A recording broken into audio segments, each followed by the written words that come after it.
Let's dive into this last week of Keep It Together. It's part 4, and just to let us get all in the same field and run in the wide open together, let's just a quick synopsis of where we've been, because these really all do build together and connect.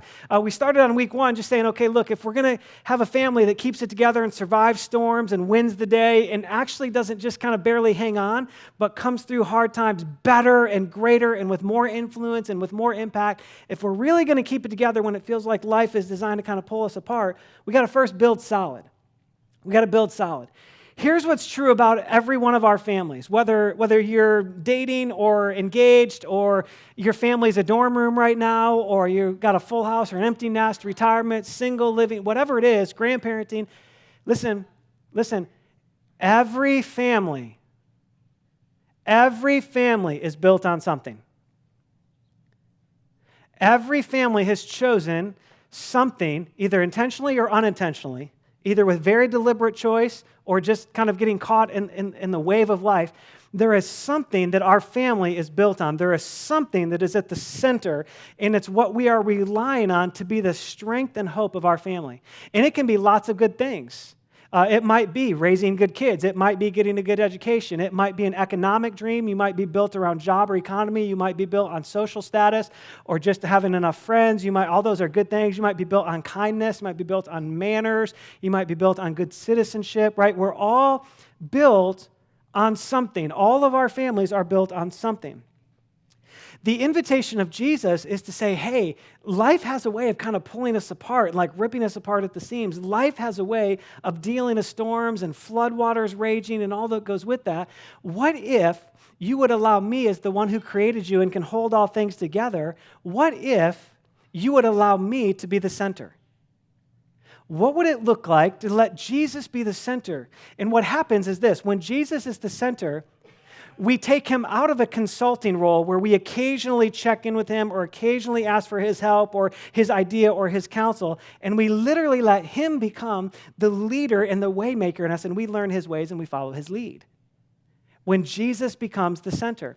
Listen, Jesus is part of the outer circle of our life, or Jesus is the center. That's the difference between calling ourselves a Christian family and actually being a Jesus-centered family.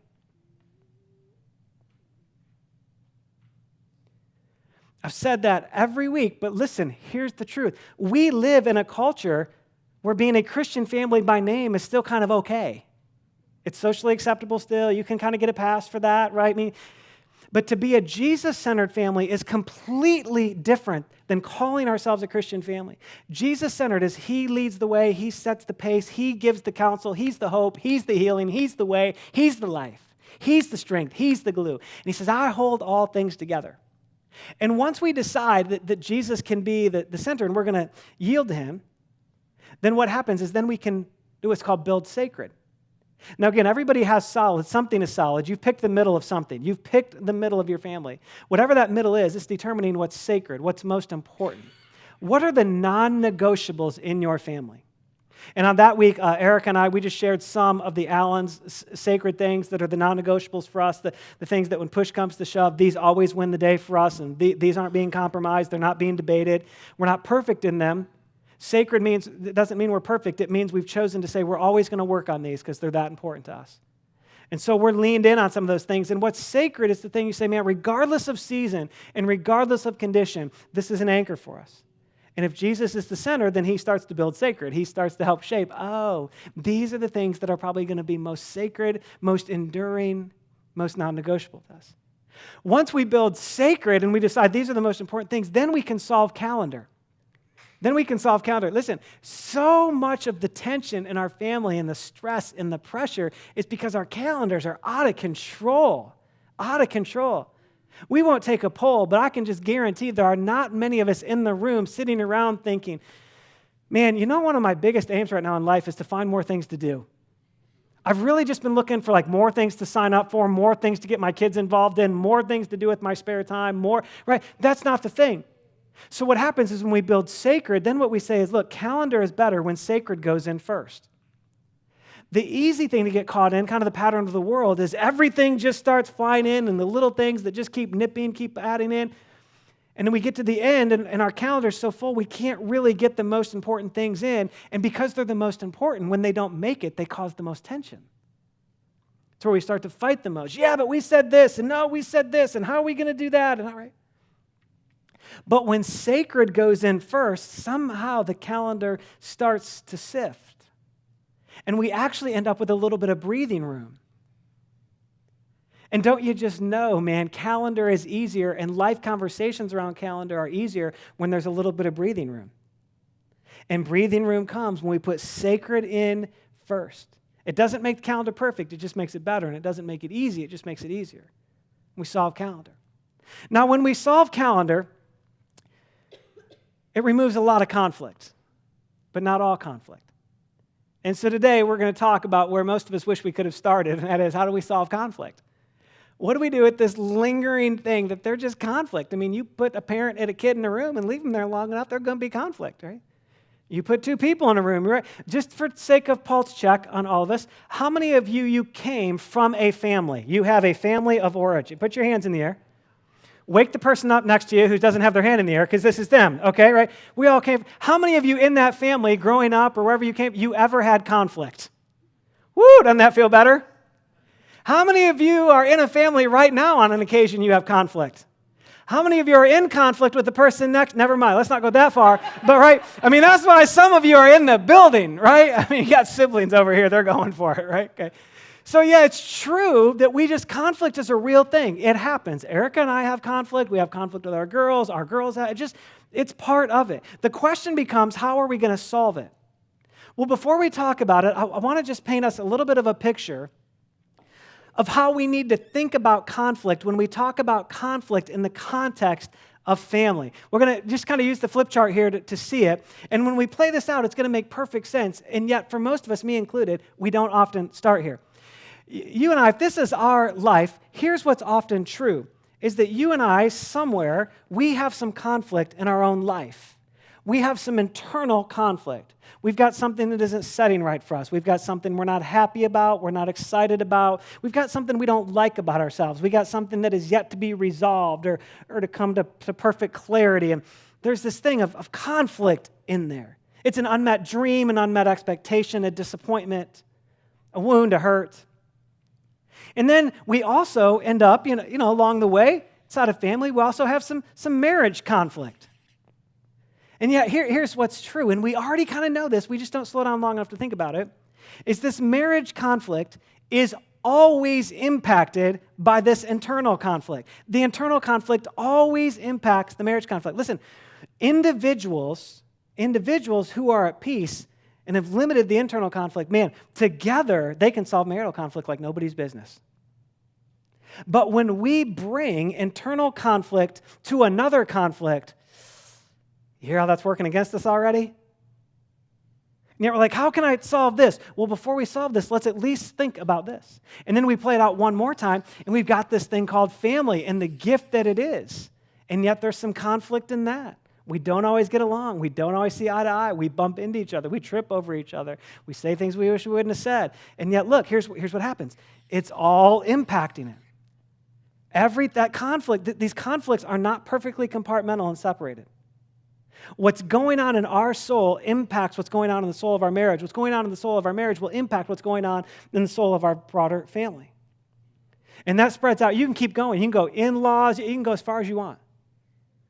And so the reality is that this morning, when we talk about conflict, we kind of have to keep all three of these in mind. The temptation is to say, man, just help me solve this guy.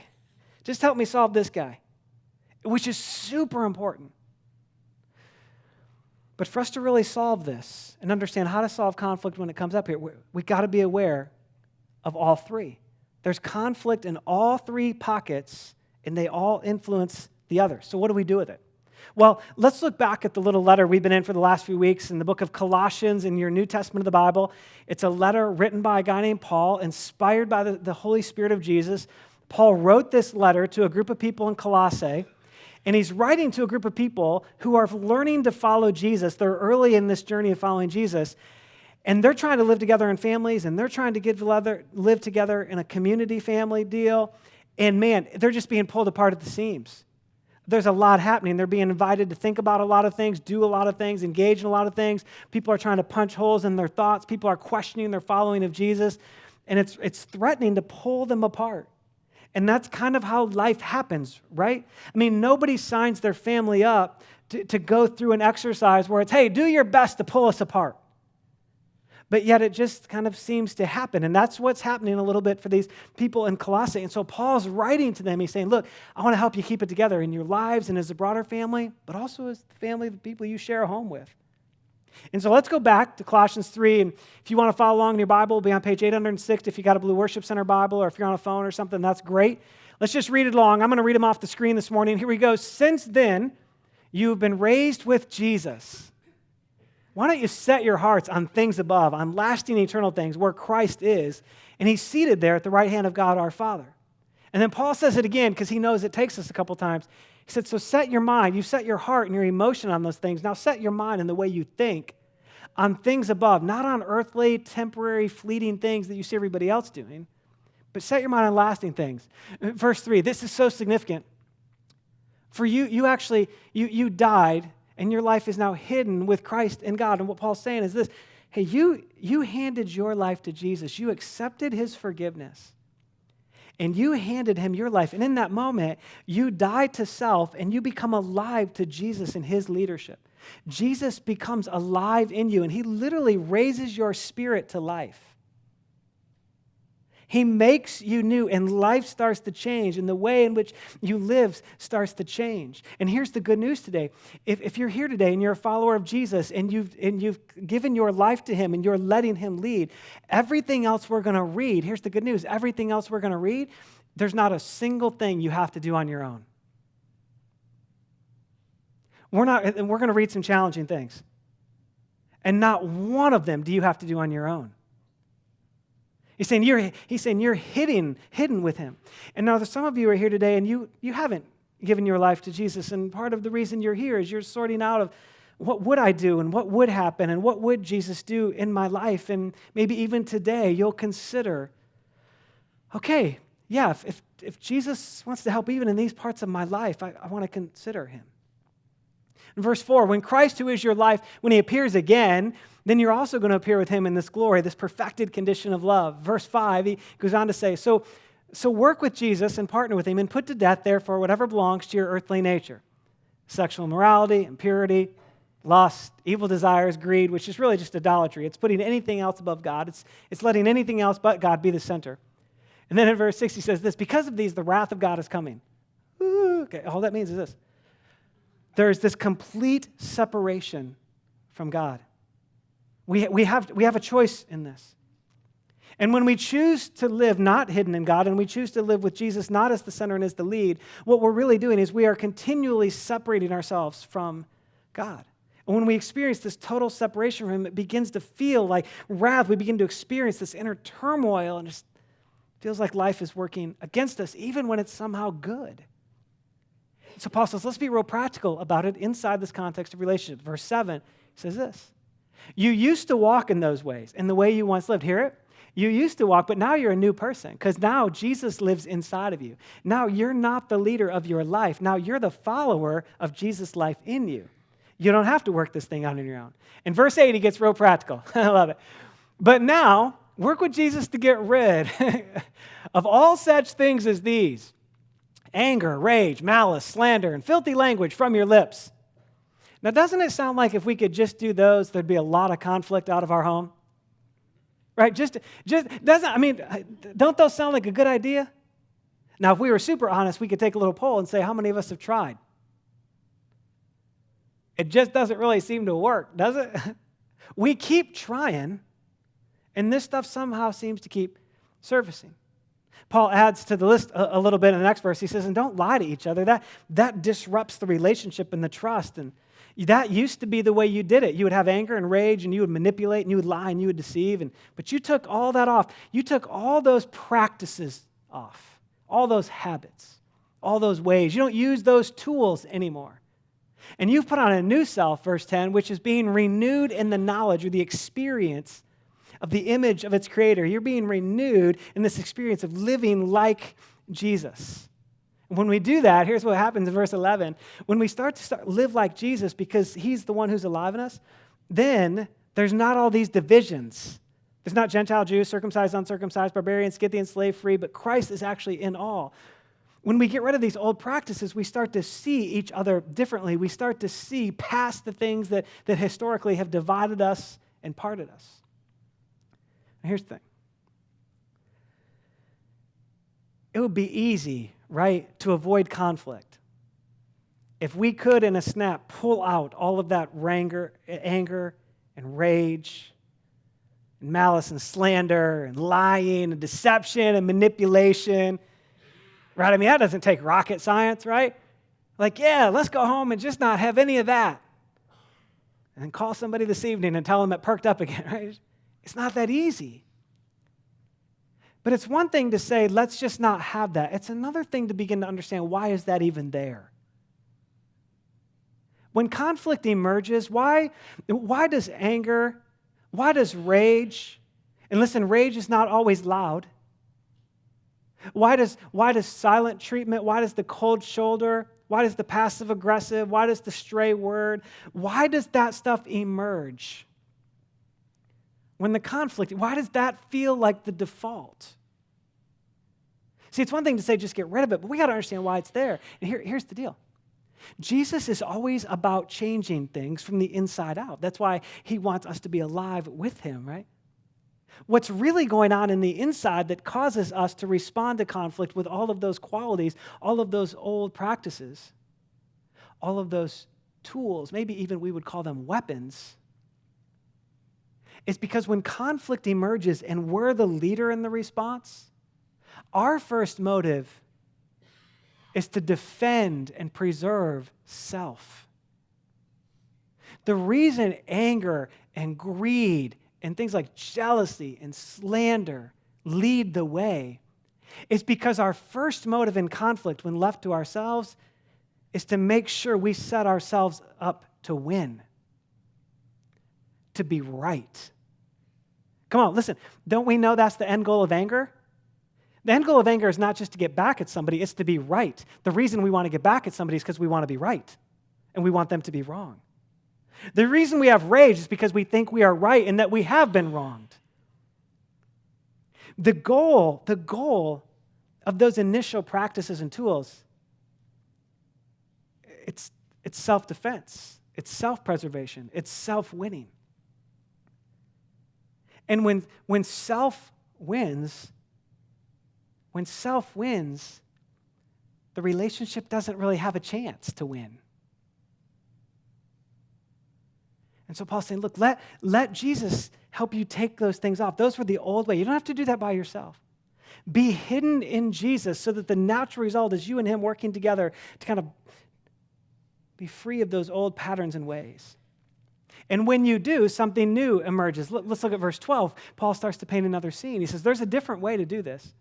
Therefore, as God's chosen people and people who have responded to his forgiveness and grace, holy and dearly loved by him, instead of all that other stuff, why don't you clothe yourself with compassion and kindness and humility and gentleness and patience? I mean, that sounds like some conflict resolution happening right there, doesn't it?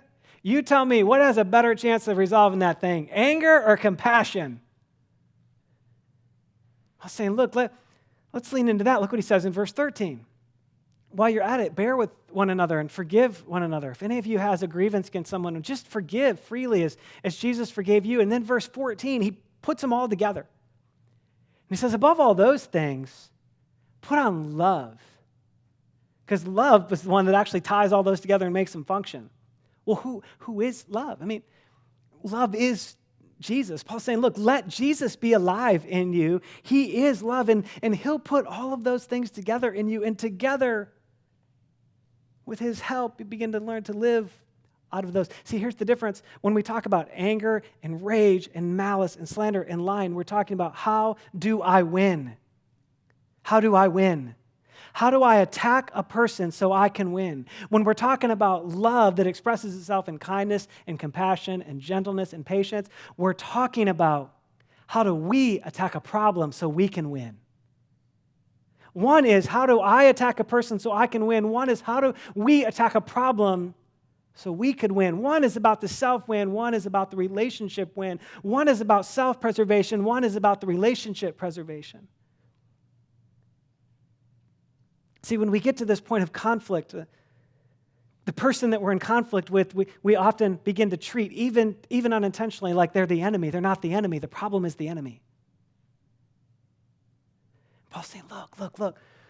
As long as we keep living this pattern of anger and rage and cold shoulder and division and you sleep over there, as long as we keep living that, self is going to keep winning, the relationship's going to keep losing. But if we, with Jesus' help, could come over here and live full of his love and learn to just grow together in patience and kindness, right, then the relationship has a chance. Say, how do we really do it? Let me just give you three things that are kind of hidden within this little thing. Let me just give you three things. The first one is, if we really want to live with the relationship being set up to win, first thing we do is yield. We just yield. We stop and we let Jesus lead. We stop. We say, Jesus, you lead. Let me be hidden in you. Hey, Jesus, I'm going to lay down my life so you can have it and you can live your life through me. Hey, Jesus, here's my life. I'll take yours. I'll yield. You lead. You lead. See, when Jesus leads, his goal is always going to be the restoration of people and relationships. When we lead, our goal is too often the restoration of our rightness. Jesus says, no, if you'll let me lead, I'll take this pressure off you. You don't have to do this on your own. Listen, I want to say this a couple times in the next few minutes. That escaping and getting out of that pattern of anger and rage and lying and manipulation, deception, that's exhausting. And the good news is you don't have to do it alone. Yield. Jesus says, I'll lead that. And when we yield, something else starts to almost instantly happen, and that is we enter into healing. We enter into healing. You see, part of the reason that the natural default is towards the anger and the greed and the rage and the quick response and the cutting word and all that kind of stuff. Part of the reason the natural response is that is because we all bring some of our own hurt to the table. We all bring some of our own wounds. We've lived with people who are imperfect. We've lived with family that had flaws. We've lived in even the best of families that even full of love still cause pain. It still happens. And we bring that to our relationships, every relationship, especially family. And when we yield to Jesus and we yield to his love in his life, one of the most beautiful and potent things is we begin to experience his healing. See, there are a lot of other things that can heal parts of our life or maybe heal part of a wound, but Jesus is this one who really took on death so that he could heal every single wound and every fiber of every wound.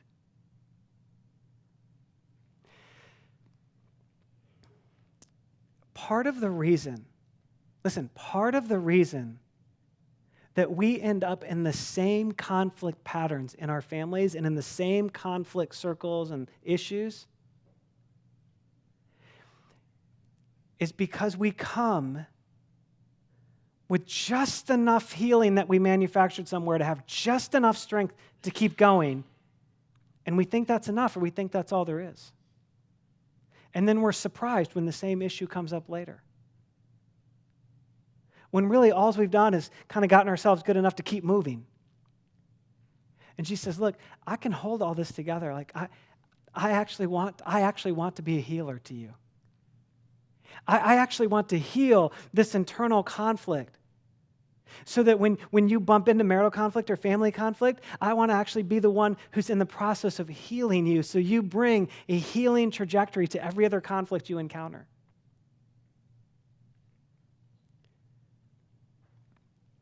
Look, we all bring it. We all bring it. You're not alone in that. There's no ridicule in that. There's no condemnation. We all bring it. Life is painful sometimes. And even the people we count on most cause us pain sometimes. And when we yield to Jesus, say, Jesus, you be life in me. you lead, we instantly enter in to his healing journey as well, which changes how we enter every conflict. And then what we find is that we begin to have the strength to do something that we haven't really had the strength to do fully before, and that is to forgive. We find ourselves with this kind of newfound growing strength to forgive. Now, it's not easy. Forgiveness is never easy. And forgiveness is never the kind of saying, hey, what you did, it's fine. It was actually right. I was wrong. Forgiveness is just saying, look, whether that was right or wrong, I'm not holding that anymore. I'm going to lay down what I think is my right and what is absolutely my desire to get revenge. I'm going to lay down what I think is my right and what I'm absolutely convinced is my desire to get revenge, to prove you wrong and to prove myself right, to take you down and to elevate myself. And man, it feels like revenge tastes sweet. But when Jesus and his love begin to lead, we begin to find this strength to choose forgiveness. It's never a feeling. Forgiveness is never led by a feeling. And reconciliation never leads forgiveness. Forgiveness is what opens the door to it. So we've got this internal conflict, and we yield to Jesus, and we allow Jesus to begin to lead our life, and we begin to experience his healing, and we begin to experience his strength to choose forgiveness, and then we begin to take that forgiving heart into every other relationship. We begin to take that forgiving strength into every other relationship. Instead of sitting back and saying, look, when you get it right, we'll reconcile and then I'll forgive, we say, look, I will forgive. And if we never reconcile, at least because I forgave, I will see you differently. I will love you differently. My heart will be more free. Begin to forgive. It's kind of the nudge of Paul. And let's look back at verse 13. And this is what Paul says. He says, bear with one another and forgive one another. If any of you has a grievance against someone, that word bear with, and in some translations of the Bible, it paints this picture of make allowances for each other's faults. Isn't that great? It's just encouraging to know that you got some. And listen, if you're here and you're dating, you're engaged, and you're marrying the ideal person, and they have none, yes, they do. And if they think you don't have any, you know better. Yes, you do. Right?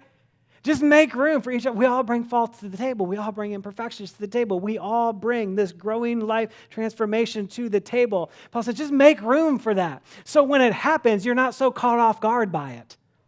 You're like, oh yeah, man, I made room for that. And because I made room for it, I choose to forgive right now. I choose to forgive. And we're going to fight for reconciliation. We're going to fight to solve the whole issue. But you're not my enemy. You're a person like me who happened to have a fault and bring a fault to the table. You're a person like me who happened to do something I wish you wouldn't have done. But I'm going to choose to forgive. And because I choose to forgive, we've got a chance at going after the issue instead of just each other. Until forgiveness is on the table, the person's always the enemy, gang. It says bear with it. But again, it's hard. Forgiveness is hard. I mean, it's hard. The good and the beauty of forgiveness, though, is that God modeled it for us. He handed us a picture. It's like, look, I want to help you with it. And there's another sentence in verse 13. Paul said it this way, man. In fact, while you're making room for each other, just forgive as the Lord forgave you. Forgive as the Lord forgave you. How did he do it? Let's just talk about it a little bit. Let's go back to the flip chart here. Let's just talk about it. See, you and I, we were created to be with God. I mean, God made us. He put us together, and he said, look, I created you out of the overflow of my love, and I want to live with you. I want to live with you fully alive. I want you to enjoy my presence. I want you to enjoy partnership with me and cultivating this earth I've given you to enjoy. I want you to enjoy the people I'm going to put on the planet with you. I want you to enjoy it. I want us to enjoy each other. In fact, in my presence, that's going to be the fullness of your joy. You'll have joy like you can't describe, and it'll never stop, and it'll come overflowing. I made you to be here. And yet, here's the challenge, right, is that you and I, each of us, somewhere along the way, we choose something else. And we choose to kind of say, look, I'm going over here. I think I can do it a little better. I think God's holding out on me a little bit. I think maybe God doesn't care, God's unengaged, or God kind of wound this thing up and he left it alone. I can do it a little better without him. Or we get a little disappointed with God and we get a little hurt. We feel like God wasn't there when we need him, or he turned his back. And we say, I'll just do it on my own. And we look and we say, look, I got this thing, God. I don't really need you. I'll be the center. And that's sin. I mean, that's this thing of living like we can do it better, or God won't come through, or God's holding out. That's sin. And sin creates this separation from God, and yet somewhere along the way, what begins to happen is that we have this thing in our heart, it's called eternity, and God dropped it in there when he made us because he's an eternal being. And that eternity starts to long for home. That eternity starts to long to be reunited with the one who made us. We start to long to be with Jesus. And yet there's this gap. And so somewhere along the way, we might even try some things. We're like, man, I'm going to be super good. Like, I'm going to really try this. And it's good for a little bit, and yet it somehow comes up short. And we might even try religion or spiritual things and say, if I can just walk this thing, I'm going to try so hard. And we try, but it kind of falls off somewhere. And yet we still have this thing. It's like, And we sit over here and we get tired of carrying rage, and we get tired of carrying our hurts, and we get tired of bumping into the same pattern over and over and over again in our relationships, the same conflict over, the same chaos over, the same pattern. Oh, we just get tired of it. We say, if there's just this way. And the good news is that Paul said, forgive as the Lord forgave you, because Jesus wanted to be reunited before we did and more than we did. And so he builds this bridge back to us. And Jesus takes this cross and he pushes down this sin, and he wins the day over sin. He says, look, this is my forgiveness. And here's the potency of forgiveness, man, is that Jesus does this while we're over here saying, don't need it, don't want it. Maybe on our best days, we're saying, don't deserve it. Wish I could get it, but not for me. And while we're over here and really not interested, Jesus goes there for us. The story of Jesus even says that while we were still his enemies, we know who chose that, right? That was us. He didn't choose that was us. While we were still his enemies, he took this cross for us. He died for us. He bridged this gap over sin. So that we could have a way back to him.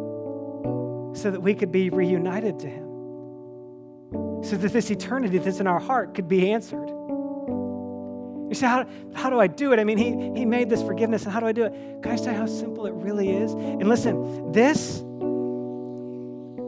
that's the root of all the internal conflict we bring to every relationship. And then it becomes the root of every relational conflict we bring to the next relationship. This is the root. This is huge for us. It's huge. Jesus says, man, look, I've done it. Literally, all you have to do is just say yes to me. Just say yes to my forgiveness. Just say yes to this bridge. And when you do, we'll be reunited. And I didn't just clean a spiritual slate for you. I just didn't somehow write a record of wrongs. We are reunited in relationship, full presence together, so that over time I can help you clothe your life with kindness and compassion and gentleness and forgiveness and the love that is in me that holds all those things together. Jesus says, look, I did it. You just say yes. Jesus, yes, I'll take your forgiveness. I'll take it. I want to be with you. I want to be with you. I'm tired of an ache in my life that has no hope. I want to be with you. And for some of us today, I mean, that's our move. It's just to say yes. It's not to pray a magic prayer. It's not to join a religion. It's not to join a church. It's to say yes to the person of Jesus and say, okay, Jesus, here, I'm going to give you my life. I just want to live. I just want your life to live through me. Here, just take it. I receive your forgiveness. Here, you be the center. Just yes. And for some of you today, before trying to solve another relational conflict, before trying to solve your marriage, before trying to solve your parenting or fix your kid, the invitation of Jesus really is, oh yeah, okay, no, here, I'll take your forgiveness. I'll take your forgiveness. It really is as simple and yet as profound as that. It's that accessible. So here's what I'd love to invite us to do. I think all of us have one of two decisions to make. And this is the most important one. It's one. There's some of you in the room today, this is your day. And you say yes to relationship with Jesus. Yes to Jesus as forgiver. Yes to Jesus as leader. Yes to Jesus as your life. You're going to solve the internal conflict. You're going to open the door to his healing, his compassion. That's today for some. There's a whole bunch of us in the room that's kind of response to today. It's to say, you know what? We're at the end of this series, and maybe I've been here every week, or maybe it's my first day or whatever, but we're gonna let Jesus be the center of our family. Whether we've started that way and drifted, or we've never started that way, from this day forward, we're gonna say we're gonna lean into what this means to let Jesus be the leader of our family. We're gonna lean into letting Jesus be solid for us, and we're going to lean into letting Jesus help us determine what's sacred and what's most important and what should be getting into the calendar first and how we're going to solve conflict. Yes to Jesus at the center. I think all of us are in one or two of those camps.